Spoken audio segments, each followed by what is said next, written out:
Hey, good morning. Good morning. Dobre Utra. Soon to be Dobre Din because it's almost noon. Uh, Finally got into Russia a couple of days ago, and I don't know what that is. I was eating yogurt. This got a little yogurt on my nose. This yogurt in Russia is real. That's the real stuff, man. I haven't had anything like that for years. It tastes so good. Everything tastes good here, and it's cheap. Anyway, I finally got in. I'm in Kaliningrad, and I just want to tell a little bit of the story uh, about how we left. I took a bus, took the bus to Kaliningrad in Gdansk, Poland, 2 days ago. I'm sorry I haven't been able to get this video out because I've been tired. I mean, the time change and everything else. And my old body, I'm in my 60s, and it takes a little time to decompress. It's almost like the astronauts when they came back from the moon, and they have to go decompress for 2 months or something. I don't know. This is crazy, but it's all like I'm just really glad to be here, and it was an adventure getting across the border. As some of you know that I've already been across the border several times. It was an adventure.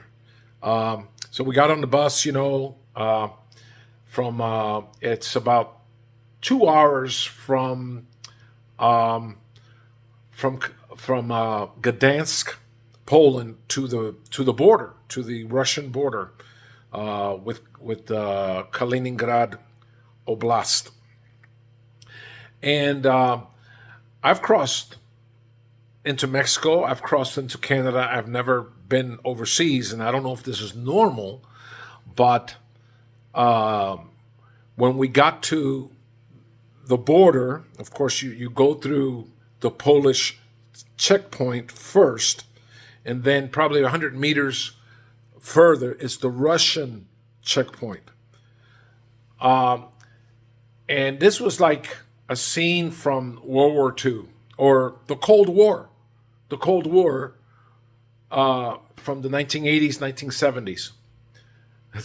It was crazy. So when we got to the Russian border, or the Russian border, at the Polish checkpoint, the NATO checkpoint, the EU checkpoint, there was a British guy with me, and so we were conversing a lot back and forth.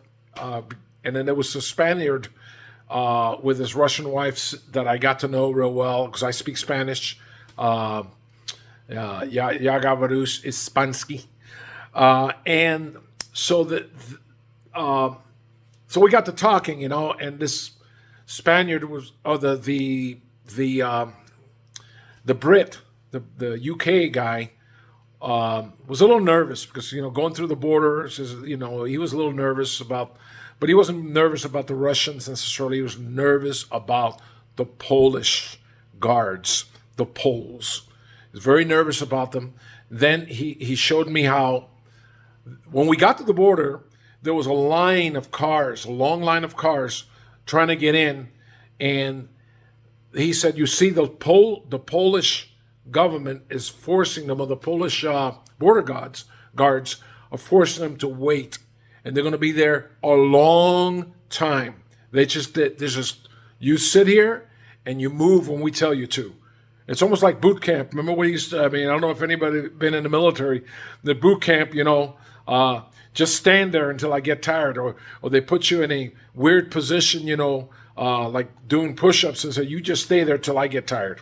So that's the way it started. So they let the bus through, but then we had to park the bus. They parked the bus, and here comes the long wait. Then they finally went ahead and scanned our luggage. They came out and scanned. They were taking their sweet time about everything. No rush, no hurry, and it wasn't like they were short on personnel. So they made us all get off the bus. Everybody get off the bus. So we got off the bus and went into this office, this office situation. They put us all in this room, and there were three windows in front of us, but only one guard was taking one of us one at a time and taking a sweet time each time, and treating each. And most of them, unfortunately, were Russian women. Now, most of the men are in front. Most of the men are fighting right now. God bless them. But they put us. It took us about. We were standing. There was nowhere to sit. Standing for hours, waiting for our turn to go to the one Polish guard. When he took our passport and looked at it, and sometimes he would take out like a little magnifying glass. It's like, I've never seen this before, people. Come on. A magnifying glass eyepiece, and he would look at the picture and to make sure it was you, and it's like, or he would say, what's your familia? What is your surname? And it's like the surname is right there on the passport, but it's just a harassment. They were in harassment mode. And then he would say, photo. In other words, take a picture. So there was this camera, big camera, sitting in front of you, and had these bright lights, like an interrogation light, like the Soviet Union or something. And this bright light shining in your face, and then it would just flash, and then he would talk to you some more, and then so anyway, so this went on, one after the next. We stood there for at least 2 hours waiting. 2 hours waiting for our turn. So I finally got to him. And of course, he's seen, I think I was the only American there, the only, with an American passport. And he was a lot nicer to me because, of course, the United States is their minders. I mean, that's the boss. Washington, D.C. is the boss, It's like, whoa, I better treat this guy a little nicer. Maybe, I hope I don't get in trouble with Biden. So the guy was a lot nicer to me because of my U.S. passport, I think. And he didn't ask me any questions hardly. He just took my picture, and I smiled. Because, Russians are very... Here's another thing. Let me back up. My Brit friend here that was with me, that I just met, he was just really upset and everything, and he was cussing away, and it's like, don't worry about it. I told him, don't worry, it's going to be okay. It's going to be okay. Oh, man, look at them over here. Look at them over here. They're just treating us like dogs. I was like, don't worry about it. Don't worry about it. And I'm Cuban, man. I was 9 years old when I left Cuba. These Polish guys were acting just like communist Cuba, just like the Cubans. I mean, it was unbelievable. I'm talking about back in the 1960s. But anyway, it was so sad. It was so sad the way what they put these people through. Most of them Russians, and like I said, I smiled when they took my picture because they don't like that. But I smiled. Yeah, I smiled. So anyway, we got back on the bus. They finally let us go, and we drove the 100-meter no man's land, is what they call it, to the Russian border, to the Russian checkpoint. And there, the Russians treated us kindly. They treated everybody nice. They were a little bit frustrated that the Polish were taking so long with their people, okay? And they were trying to really mess them up because they were trying to backlog them. Here comes another bus, and they were trying to really backlog them. And it's just so stupid, so crazy. So anyway, the whole trip from Gdansk, and we finally got into Kaliningrad, thank God. Like I said, the Russians were great. They scanned everybody's bags like TSA does. They ask you some questions. They ask me questions. They're very, the babushkas, the Soviet babushkas are really intense. They're very serious, and I already know about that. And not all of them were babushkas. Some of them were dedushkas. So, debushkas. So they were really intense about asking questions. They really want to know if you've been to Ukraine, if you've been to that one guy. The Brit guy had been to Georgia at one time, and they really asked him, what were you doing in Georgia, and all this other stuff, because Georgia's not real friendly with Russia. So, oh, they had trouble with them at one time. I don't know the story, but so they ask questions. They want to make sure that you're not some spy or you're not there to cause trouble, not coming here to cause trouble. But they really ask questions. So, which is good. They don't have open borders like the country I came from. They don't have, oh, just come everybody. Just go through the fence. Go ahead. Go ahead. We'll see you in 3 years. If you think about it, you can come to the judge, or the immigration judge in 3 years. If you don't, just stay in the United States and just take over everything. Make sure you vote Democrat, though, immigrants. It's not like that here. They're tough. They are strict. They don't just want anybody in their country. So anyway, I thank God for that. I really thank the Lord for that, because they are trying to care for their people anyway. So anyway, from the time we left Gdansk to the time we finally made it into Kaliningrad, Russia, it was 6 hours. It's supposed to be a 3 hour trip. 6 hours. So at least we were able to sit on the bus and wait. Well, at least we had the bus and everything. I hear that in other border crossings like Narva, Estonia, they were making, the Estonians were just being the same way, just really harassing people and so on and so forth.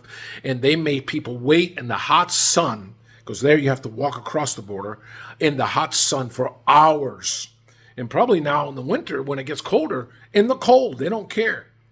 So of both borders, from what I've seen on videos from Igor and so on and so forth, on both borders, I think this is the better way right here, to go through Kaliningrad. But, you can go through either one. I flew from Chicago to Gdansk.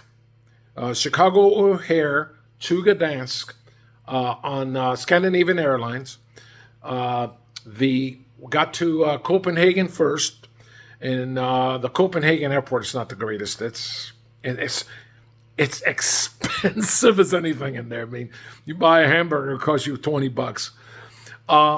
So from Copenhagen, took a little plane to Gdansk, a little commuter to Gdansk, only less than an hour. It was just a real short trip. One thing that I caution you, especially if you're an American or whatever you are, don't say anything about Russia when you're in Copenhagen, when you're on that plane. Shh. Keep your mouth shut. You don't know who's on that plane.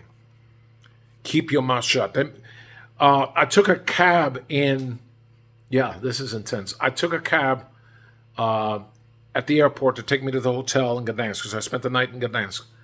And, the cab driver was a real nice guy. He was Polish.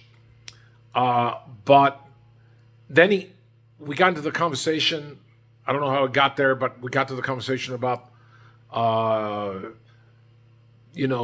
immigrants and so on and so forth. And he says, yeah, this place is full of Ukrainians, Poland, full of Ukrainians, Ukrainsky everywhere, Ukraine this, Ukraine that. He was upset about it. He was upset that it was Ukrainian everything. So there's millions of Ukrainians in Poland. And I was thinking, I wonder if Duda hired any of these guys to be border guards. I don't know. But there's a lot of Ukrainians in Poland. That's what he said. So you have to be just be very discreet what you talk about. It brought me back to my days as a child when I lived in Cuba. My grandmother would say the walls of ears. That was the 1960s. That was before anything with cell phones and everything, So anyway, all in all, it was a memorable experience. I've always and then all my friends, my good friends back in the United States, were worried about me. Joe hasn't said anything. Oh no, they thought the Russians got a hold of me. It's like, no, bro. No, it's NATO that was against us, not Russia. I'm not afraid of Russia. Russia's friendly. It's NATO that's wicked. I'm just I'm a little more concerned when I landed back in Chicago and I go through passport control. They're probably going to harass me. Russians won't harass you. It's NATO that will harass you. It's NATO for coming here. So I'm just saying, it's the truth. What I see, here's what I see. What I see is, it's just amazing the way this has happened in history. How everything has flipped on its head, flip-flopped, turned upside down and backwards. In other words, what I'm trying to say is that what used to be freedom, that what used to be, if you want to call it democracy, what used to be all those things, all those values, family values and everything is now the Iron Curtain. I felt when I went through that border is that that NATO has set up an Iron Curtain on their side. It was the Iron Curtain that used to be in Russia for the Russians and the Eastern Bloc nations. Now it's NATO that's got an Iron Curtain around it. Now it's NATO and the United States and Europe that is what the Soviets were back in the 1950s, 1960s. And now they're no more Soviets, but now the Russians are what America used to be when I came from Cuba to get away from communism. It's crazy the way things have happened in the last, 50 years. It's just 60 years. It's unbelievable. So anyway, that's my take on things. It's my trip. I'll have more videos as I'm on Wi-Fi right now, so I'm not going to do a whole lot of videos on my outside. I will. I'm just trying to save gigabytes on my Russian internet, which wasn't that expensive anyway. So that's it. I'll be back. You'll see some more of my videos later on. God bless you guys. Пока-пока.